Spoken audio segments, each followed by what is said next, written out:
Hello everyone, I am Sarita Srivastava from Mahatma Gandhi Shikshan Sansthan. Now I am going to teach Hindi Standard 4th.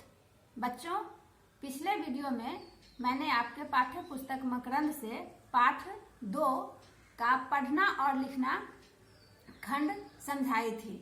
आज मैं इसी पाठ से आपको भाषा और व्याकरण खंड को समझाने जा रही हूँ, जिससे आप कैसे उसको आप अपनी अभ्यास पुस्तिका में सही बनाएंगे वो आप देखिए और समझिए। मौखिक तो मैं पहले भी समझा चुकी हूँ, लेकिन आज ये लिखित काम होगा। कैसे लिखा जाएगा ये आपको देखना है और समझना है। तो आओ हम अब इसे बनाते हैं।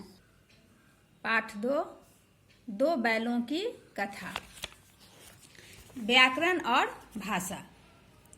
पहला है बच्चों, नीचे दिए गए शब्दों के विलोम शब्द लिखिए। विलोम का मतलब होता है विपरीत शब्द, उल्टा शब्द।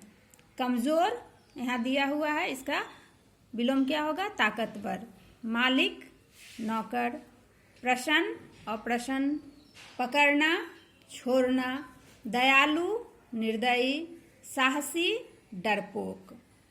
अब है दूसरा प्रश्न है बच्चों कि पाठ में से 4 सर्वनाम छांटकर वाक्य बनाइए। बच्चों, पहले भी मैं आपको सर्वनाम पढ़ा चुकी हूँ कि संज्ञा के बदले आने वाले शब्दों को सर्वनाम कहते हैं। तो आपको पाठ में से छांटना है। जैसे सर्वनाम शब्द हैं वे, उन्होंने, उसने, वह। अब इन्हीं शब्दों से आपको वाक्य भी बनाना है। तो वे है, वे बहुत बार पाठों में आया है कि वे नाद में एक साथ मुंह डालते और हटाते। वे यहाँ पर हीरा और मोती के लिए आया है। उन्होंने से अब हम वाक्य बनाएंगे। तो उन्होंने जोर लगाकर रस्सियां तोड़ डाली। उन्होंने जो आया है बच्चों पाठ में, यह भी हीरा मोती के लिए ही आया है। अब उसने दोनों बैलों को खोल दिया। उसने शब्द जो आया है बच्चों, यह गया की बेटी के लिए आया है।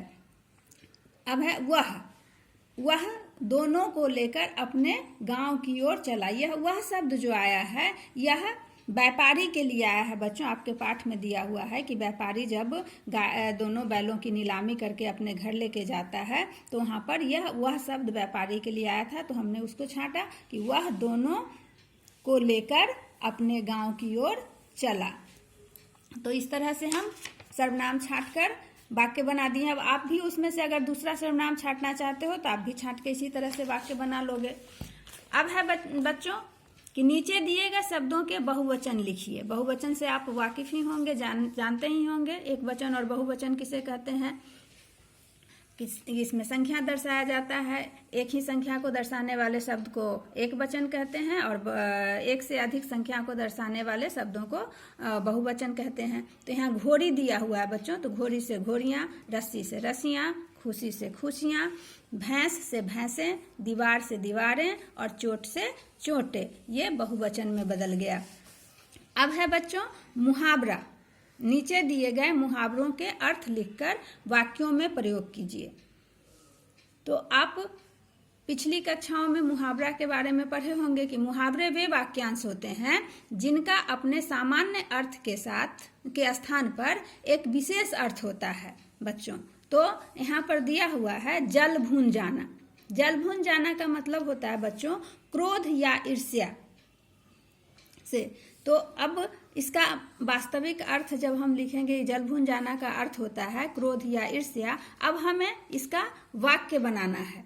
तो वाक्य कैसे बनाएंगे? वाक्य में हमेशा जल भून जाना शब्द का ही प्रयोग होना चाहिए कि झूरी की पत्नी दोनों बैलों को देखकर जल भून गई। दूसरा है होश उड़ जाना।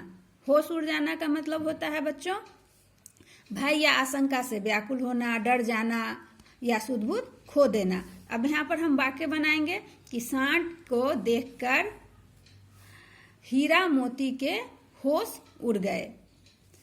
ग में है दम बाकी न रहना। दम बाकी न रहना का मतलब होता है ताकत नहीं रहना, कि भूख के मारे हीरा और मोती में दम बाकी नहीं रहा।